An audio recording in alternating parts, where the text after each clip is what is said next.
नमस्कार विद्यार्थी मित्रांनो, स्वागत आहे तुम्हा सर्वांचं current affairs by SC publication या चॅनलवर।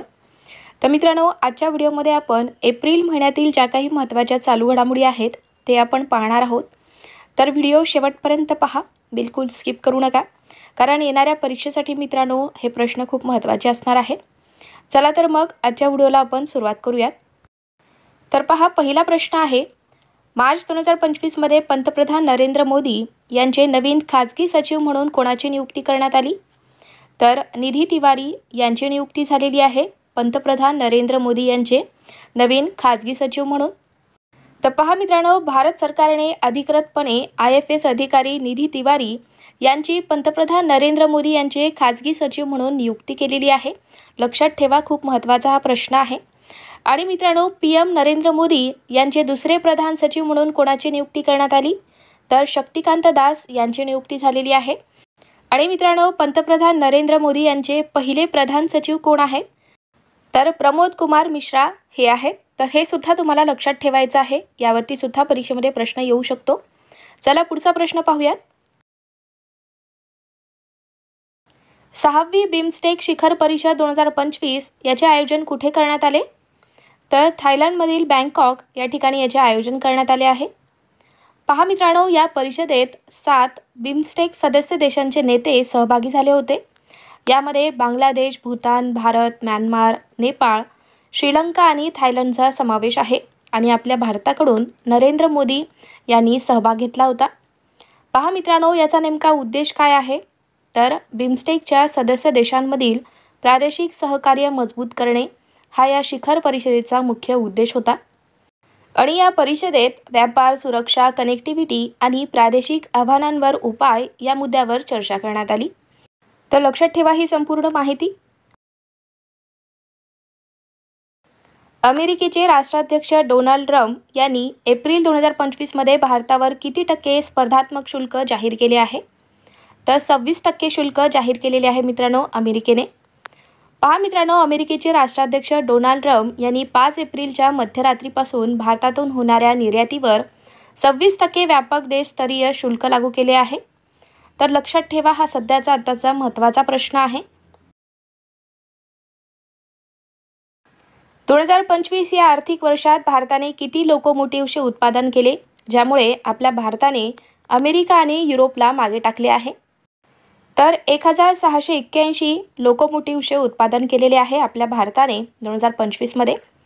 तर मित्रांनो, नेमकं लोकोमोटिव्ह म्हणजे काय? तर ट्रेन इंजिन त्याला म्हटलं जातं लोकोमोटिव्ह। तर पहा मित्रांनो, हे एक वाहन आहे जे रेल्वे रुळावर धावण्यासाठी डिझाईन केलेले आहे आणि त्याचा वापर ट्रेन ओढण्यासाठी केला जातो।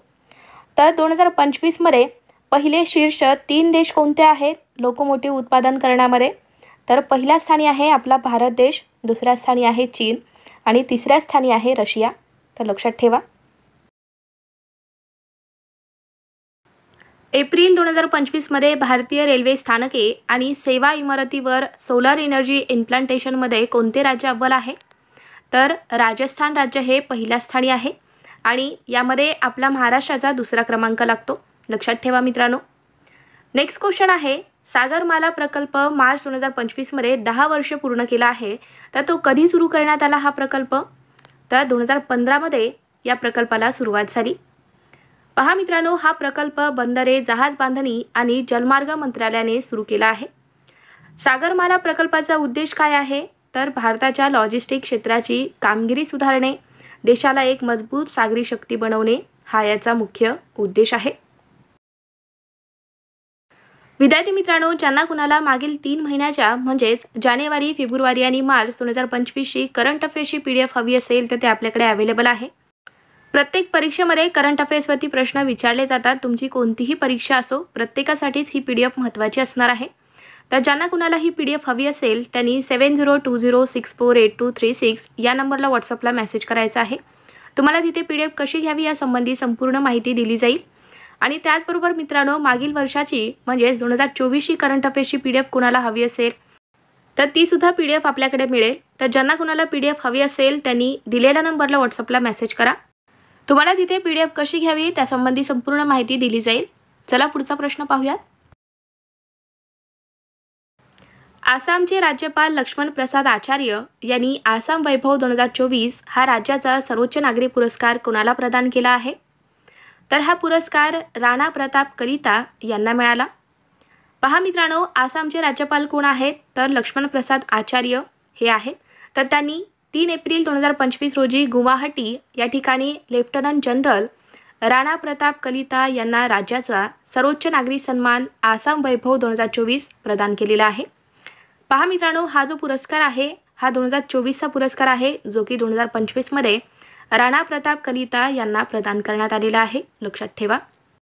भारतीय लष्करातील त्यांच्या असाधारण योगदानासाठी आणि देशाच्या संरक्षणातील त्यांच्या महत्त्वपूर्ण भूमिकेसाठी त्यांना हा पुरस्कार प्रदान करण्यात आलेला आहे. यापूर्वी हा पुरस्कार कुणाला मिळाला मित्रांनो? तर यापूर्वी हा पुरस्कार रतन टाटा यांना 2021मध्ये देण्यात आलेला आहे. त्यानंतर 2022मध्ये तपन सेकिया यांना आणि 2023मध्ये रंजन गोगोई यांना हा पुरस्कार मिळाला आहे. लक्षात ठेवा. विद्यार्थी मित्रांनो, आताच आपण पुरस्कार यावरती एक प्रश्न पाहिलेला आहे, तर त्यावरूनच एक रिव्हिजन म्हणून 2025मध्ये जे पुरस्कार देण्यात आलेले आहेत त्याची आपण एकदा रिव्हिजन करूयात. तर पहा मित्रांनो, 34वा सरस्वती सन्मान 2025 हा भद्रेश दास स्वामी यांना मिळाला. एबल पुरस्कार 2025 हा मासिकी काशीवारा यांना देण्यात आलेला आहे. साहित्य अकादमी अनुवाद पुरस्कार 2024 इंग्रजी भाषेच्या श्रेणीत हा पुरस्कार अणुसूर रहमान यांना मिळाला आहे. लक्षात ठेवा. नेक्स्ट आहे संगीत कलानिधी पुरस्कार 2025 हा श्रीराम कुमार यांना मिळाला आहे. 59वा ज्ञानपीठ पुरस्कार 2025 हा विनोद कुमार शुक्ला यांना मिळाला. महाराष्ट्र भूषण पुरस्कार 2025ने राम सुतार यांना सन्मानित करण्यात आले आहे.